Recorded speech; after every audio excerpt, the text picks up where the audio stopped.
네, 이제 그래가지고서요.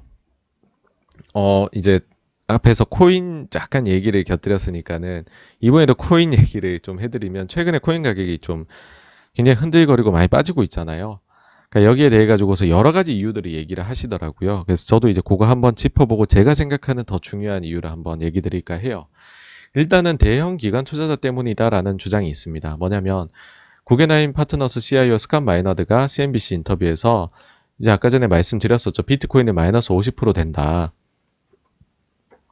인터뷰 내용을 보니까 이렇더라고요. 짧은 기간 동안 비트코인이 보여준 엄청난 움직임을 감안할 때 지금은 상당히 좀 거품이 있는 것 같다. 그래서 가격에 상당한 조정이 있을 것이라 생각한다. 개당 2에서 3만 달러까지도 떨어질 수 있다. 근데 사실 이거는 장기적인 강세장을 위해서 정상적인 진화 과정의 일부일 뿐이다. 그러니까 좋게 보는 거죠, 장기적으로 이분은요. 중장기적으로는 이거 지금 40만, 50만 달러에 이를 것이다. 라고 얘기를 했습니다. 사실 스캇 마이너드는 제도권 매니저 중에서 굉장히 빠르게 비트코인을 받아들인 긍정론자입니다. 왜냐하면은 본인들의 이제 그 펀드에다가요, 올 초에는 GBTC에 투자를 하기도 실제로 했고요. 뭐 그러니까는 자기 펀드에 진짜 돈을 뭐 이거를 투자를 넣었다.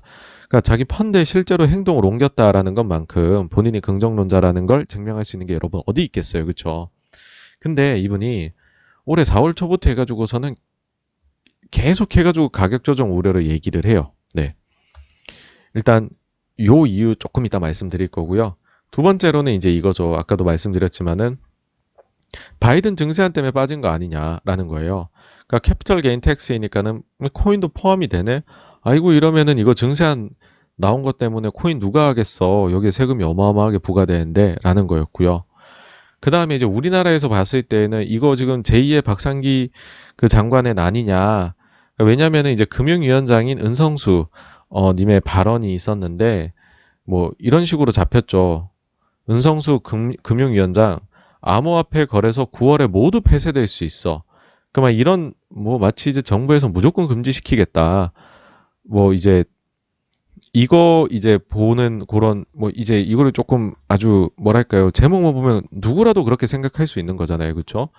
막 이런 식의 이제 발언이 나오면서 소위 말해서 한국 시장에 이때만 해도 김치 프리미엄이 굉장히 많이 끼어 있었는데 그게 확 내려가고 해외 쪽에서는 아이 그게 내려가는 거 보니까 이거 마치 2017년 말 2018년 초 같다 하면서 매도가 매도를 부르는 뭐 그런 거 아니었느냐라고 얘기를 하는데 제가 볼 때에는 기술적 분석, 기술적 영역이 더 중요했던 것 아닌가라는 생각을 합니다. 그러니까 지금 보시면은 요 선이 이제 50일선이거든요. 요거 이제 그래도 한국을 그래도 중심으로 놓고 보자는 생각으로 우리나라 거 가격을 가지고 왔는데 자, 요 50일선이 2020년 10월 이후로 처음으로 지금 코인 시장에서 붕괴가 됐습니다.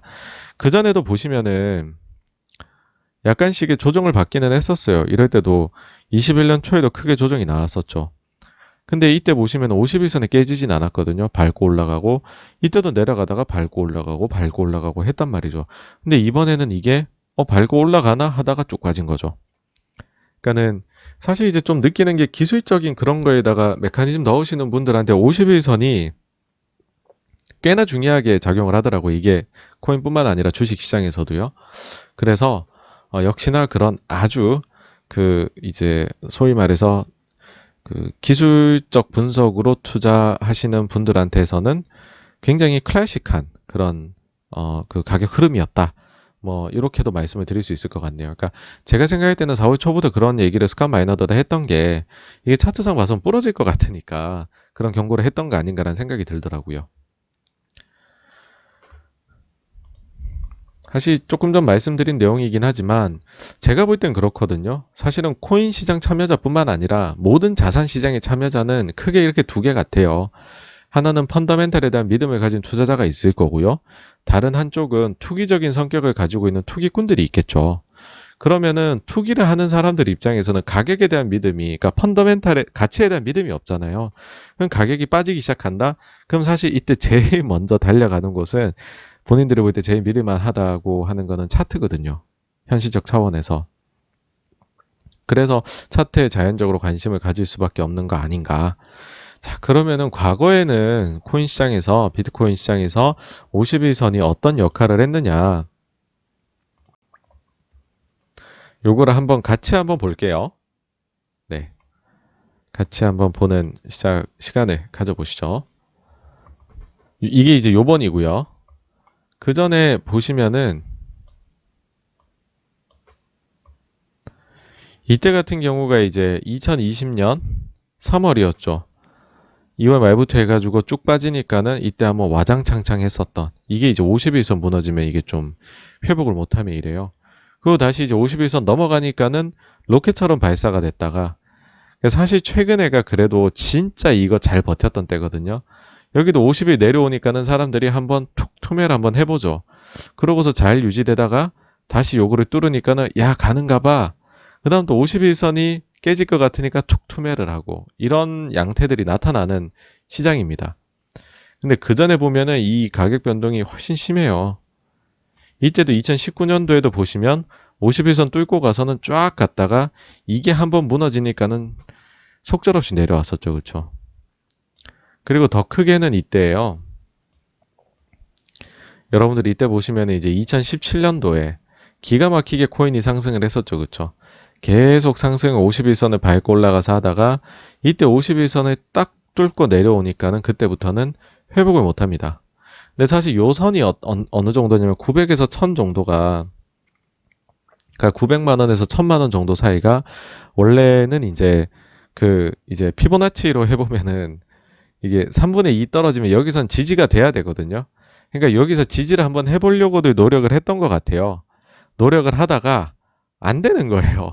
지나 보니까는 야, 얘 안 올라가네? 하니까 여기서 한번 또 툭 떨어졌던 거죠. 그러니까 굉장히 51선을 왔다 갔다로 해서 이게 매매를 많이 한다는 거. 그래서 아이고 저는 뭐 그런 생각을 합니다. 이제 투자하는 방법에 정답은 없는 거고 본인이 보시기에 거기에 명확한 기준을 가지면 좋다 생각인데 코인 시장에서는 특히나 차트가 잘 맞는 게 아닌가라 생각합니다. 뭐 그도 그럴 것이 아직까지는 다른 자산군에 비해 가지고서 역사가 짧으니까 그러면은 더더욱이나 투기적인 세력 이런 것도 많이 들어올 수밖에 없거든요. 그러면은 더더욱이나 차트 본다는 사람들이 많은 거니까는 뭐 그렇게 생각이 듭니다. 네. 그러고요. 이제는 은성수 금융위원장의 발언은 과연 적절했느냐 이걸 한번 볼게요. 그래서 제가 보니까는 이게 사실은 좀 발언이 이상하게 표현된 측면이 있더라고요. 뭐냐면은 예전부터 가상화폐 거래소에 대해 가지고서 특정금융정보법, 특금법이라고 줄여가지고 많이들 말을 하시죠. 이 특금법에 따라 가지고서 등록을 하라고 했었더라고요, 정부에서. 그리고 그 데드라인은 올해 9월까지로 줬던 거고, 그리고 이제 만약에 여기에 이제 등록을 하지 않으면 폐쇄가 된다라고도 미리 다 공지를 했더라고요. 그러니까는 질문이 나왔을 때 이 얘기를 했던 거더라고요. 그러니까는 아직까지 보니까는 등록된 거래소가 한 군데도 없더라. 그래서 이 특근법에 따라 가지고 우린 등록하라고 미리 얘기했고 만약에 이거는 9월까지인데 등록하지 않으면 폐쇄가 되는데 아직 등록이 한 군데도 안 됐으니 지금이라도 등록을 해라.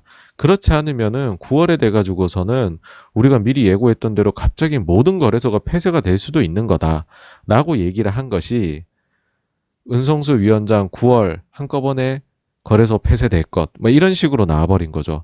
그래서 그냥 원칙적인 얘기를 했던 거다라고 생각을 하시면 되고, 뭐 이제 제가 볼 때는 그래서 거래소들 간에 아주 합종 연행이 있지 않을까요?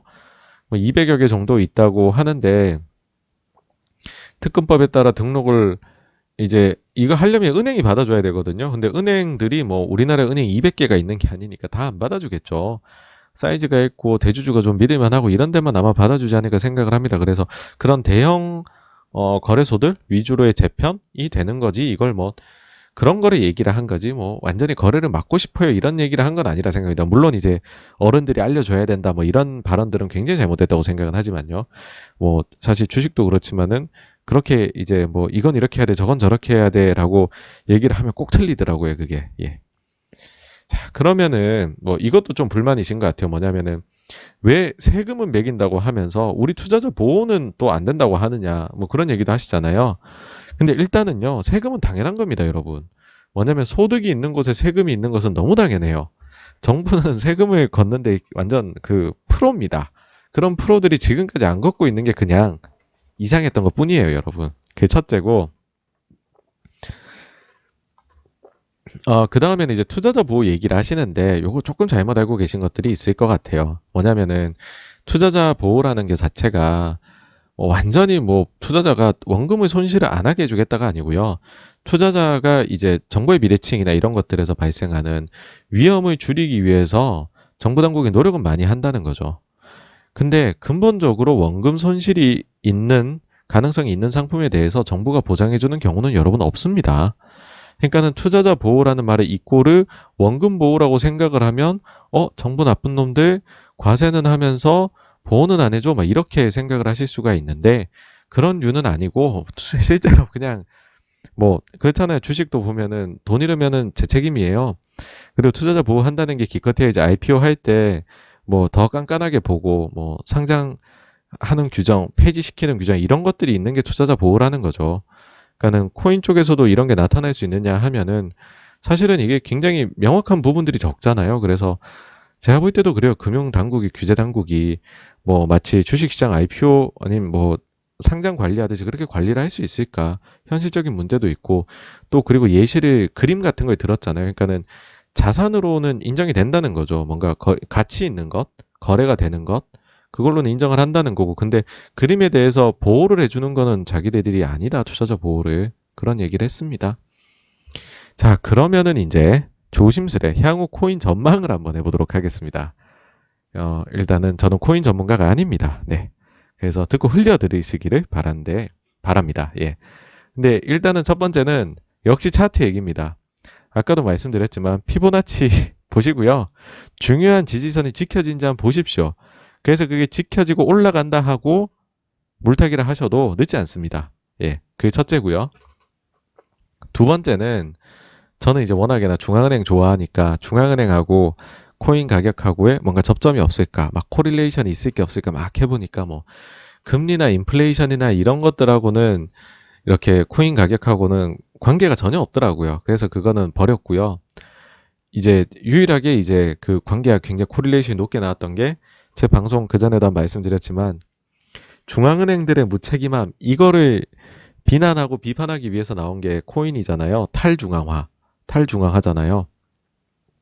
근데 그러면은 굉장히 이제 그 나태하게 굉장히 돈 관리를 뭐 굉장히 돈만 풀 줄 알았지 거둘 줄은 모르는 부채만 낼 줄 알았지 줄일 줄은 모르는 정부와 그 다음에 그 중앙은행들이 근데 갑자기 제정신을 차리고 부채를 줄이고 막 시중에 풀어놨던 유동성을 걷어들이기 시작하며 그럼 사실은 코인이 처음에 나왔었던 이유가 내려가게 되는 그 줄어들게 되는 그런 거잖아요. 그러면은 중앙은행들이 긴축을 하게 되면은 그거는 좀 코인 가격이 안 좋을 수가 있겠다라는 걸 착안을 해가지고 ECB, BOJ, 페드 그러니까 미, 일본, 유럽 여기 중앙은행들의 자산에 합하고 코인 가격을 비교해 보면 코릴레이션이 잘 나오더라고요. 뭐 이제 그래가지고서 이제 그러면은 중앙은행들이 지금 나올 수 있는 정책 중에 가장 당면한 거는 테이퍼링이잖아요, 그렇죠? 그래서 이거 한번 비교를 해봤습니다. 뭐 이것도 예전에 한번 보여드린 적이 있긴 한데 이게 이제 2013년도부터 해가지고 16년까지 비트코인 가격이거든요, 흐름이거든요. 이때 보시면은 13년도 12월 달에 미국에서 첫 번째로 테이퍼 실행을 합니다. 그러고 나서 코인 가격을 보십시오. 그때까지 올라갔던 가격이 코인 가격이 네. 쭉 떨어졌던 경험이 있습니다. 그러니까 제가 생각할 때에는 야 중앙은행들 너네 돈 푸는 거 중단 절대 못하지 다 알고 있어 라고 했는데 아니 우리 매입 금액 줄여갈 건데 테이퍼링이란 거 우리 할 건데 에이 할 수 있어? 니네 못하는데 괜히 말만 하는 거 아니야? 아니 우리 진짜 해 라고 하니까는 아이고 그게 아닌가벼 하면서 쭉 빠졌던 것 같거든요. 그래서 역사가 물론 짧기는 합니다. 그 관련된 코릴레이션을 구하기가 그렇긴 하지만은 지난번에 금융위기 때 테이퍼링 시기를 보니까는 코인이 이때 당시에 힘을 못 썼다는 거죠.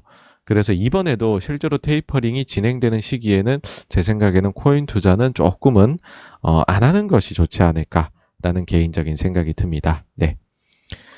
일단 여기까지가 최근 코인 시장에 대한 정리였고요. 다음으로 넘어가도록 하겠습니다.